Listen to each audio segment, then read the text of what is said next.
Right, okay, so I'm going to carry on with the project we started last week, drawing and painting animals. And we've got Katie with us today, so she's going to be here a couple of weeks. So, from America, aren't you? So you're going to turn this lesson the other one for a couple of weeks. So this was the sketch I started this morning, the painting I started this morning. So that's that. The other thing I'll mention is Lee Art Trail is coming up soon, so I'll give you some leaflets out in a minute. This painting I'm putting forward, it's going to go into an auction, an art trail auction. So if anybody wants to buy one of my paintings. Last year I put the painting in for auction and I didn't get one single bid. So it could be out for next to nothing. I think in the past, sometimes once or twice, I've never got bids. Other times, people have paid way over what I would have asked for the painting anyway. So if anybody's interested, Where is it? it's Old Lee. Oh yeah. Yeah. So I actually started it the year before, and I was going to paint it for the art trail last year, but I sort of got it sketched out, and then they covered the crooked billet, the scaffolding, so I couldn't really finish it. So I've finished it this year, ready for this year's art trail. So that's up for auction if anybody fancies putting a bid in. It can be as little as anything, and the cards are here. So that's that. Right, so carrying on with this one. So this morning I sketched this out, and what I'll just go briefly over what I tend to do. So last week I did drawing demos, so I thought this week I'd start sort of an acrylic painting demo. So this was the sort of thing I was doing last week, just drawing an animal. And I'll just do a quick recap. The way I tend to go about it is I get a rough idea where I want to work to start with. And in this case, I'm thinking it's going to be a painting, so I wanted to make sure that it was going to fit comfortably on the board. So looking at this image, what I did was I measured the length of his head, and that fitted in nearly 3 times going down that way.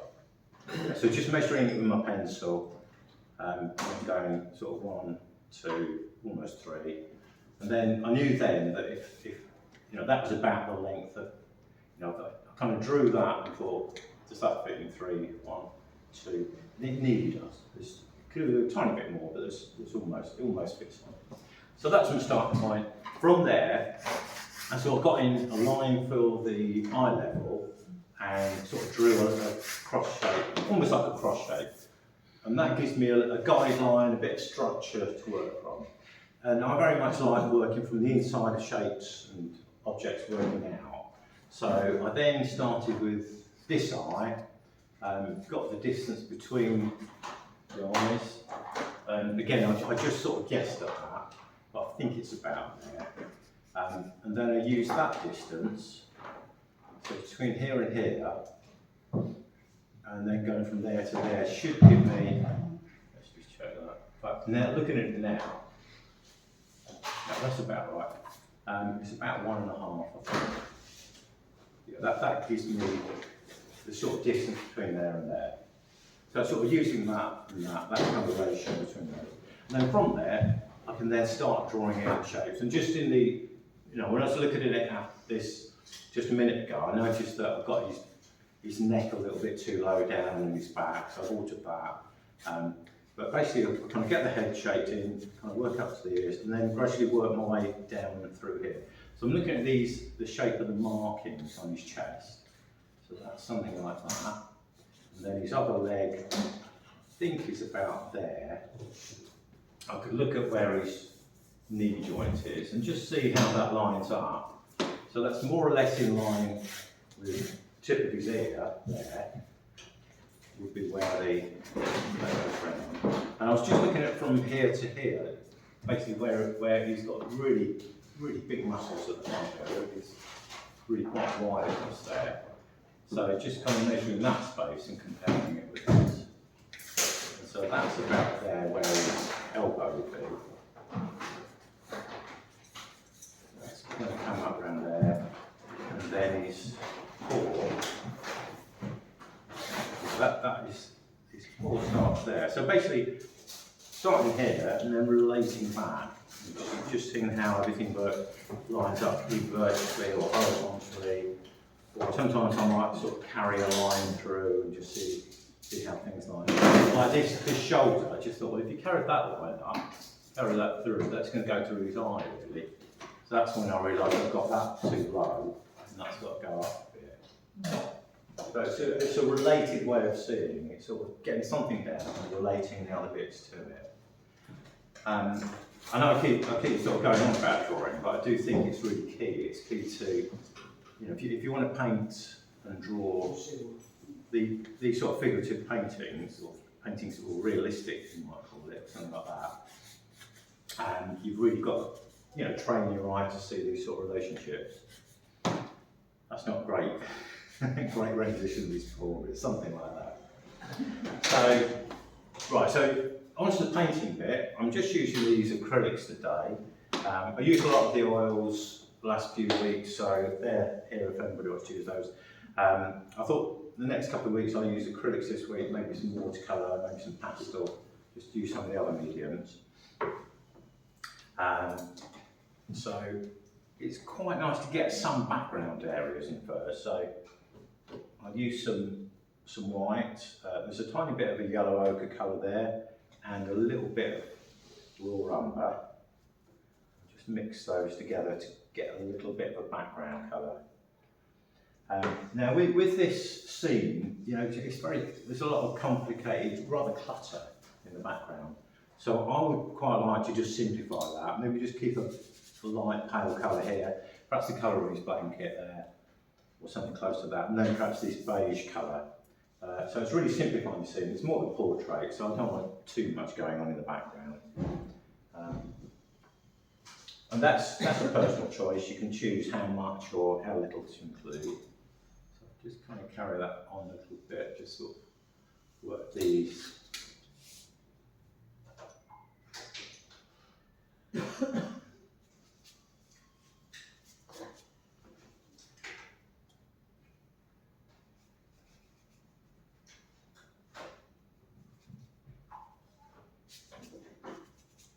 So you could work the whole of that in, but I'll just do that a little bit in a moment. And that would be the other leg there. Perhaps a little bit there. That actually wants to be a little bit darker there to get some shadows in there.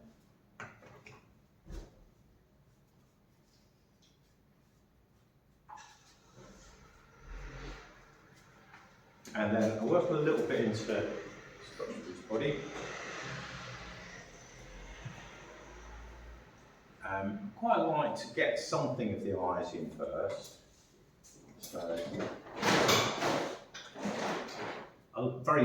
very much in shadow really, this particular eye. So I think a brown and something a tiny bit of an orangey colour in there. But I'm not actually sure that I can see that much. I'll just go a bit browner and a bit greyer. Perhaps a tiny bit of blue in that. This eye is very much in shadow, and probably for the painting I might want to just lighten that very slightly. I'll just pop that colour down just to establish that to start with. And then what I'm going to look for now is these sort of dark shadow shapes and these light shapes.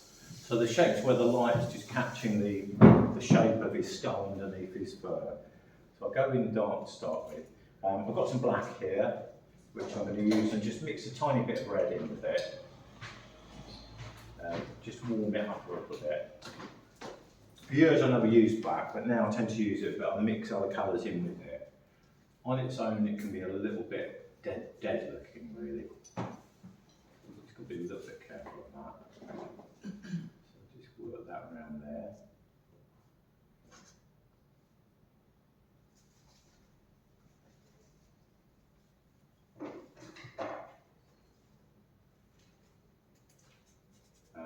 I'm leaving a bit of space where the lighter bits are. Round shape there.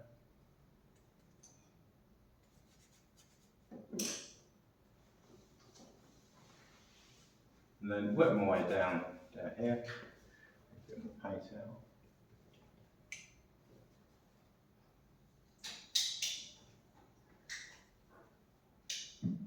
just working my way down this shadow here. And then there's the shape of his nose, the end of his nose there. Something like that. This bit is reflecting a little bit of light. It's not much lighter, but it's a tiny bit lighter. So a little bit more red and a tiny bit of white in there. Perhaps a tiny bit of blue as well.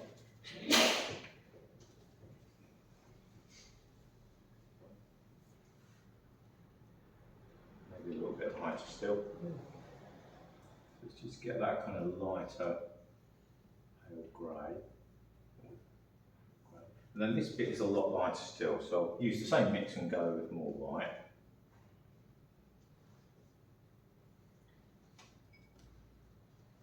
So, down here.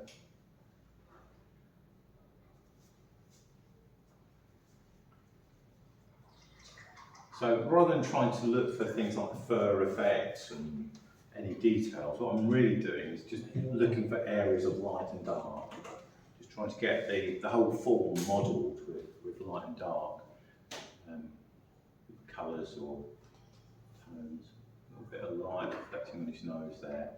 There's a bit more white light to go in there, and then this bit here, a bit darker there.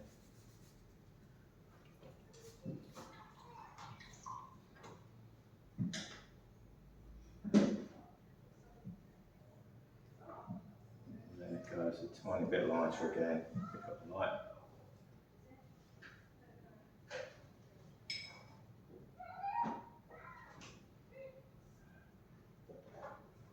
While I'm here, I'll just get this little light bit in. Let's use a different brush. On the side of his nose there. So that's really sort of grey of his little grey markings there. And there's a tiny bit of light just on this nostril. So I'm just gradually working down to slightly smaller brushes now for details. Shadow above the nostril there, and that's that brush. Wants to be making that too pink, but it wants to be slightly cooler.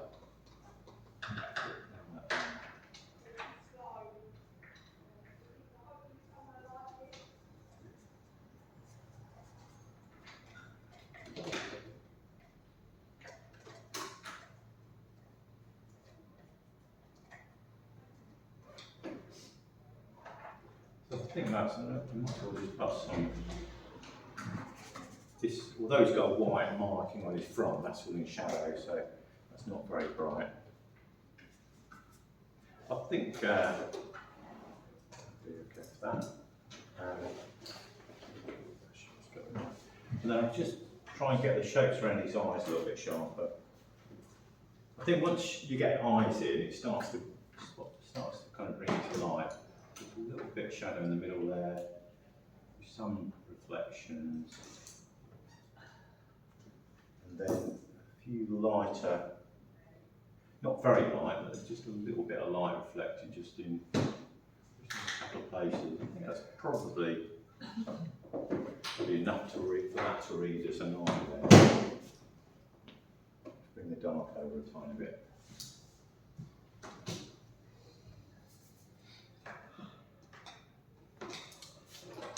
Is that enough? So that's basically how I would go about it. In a way, you could, once you've got everything blocked in, you wouldn't necessarily have to paint facing first. Could perhaps just get some colours and tones everywhere. But that's probably how I would go about instinctively.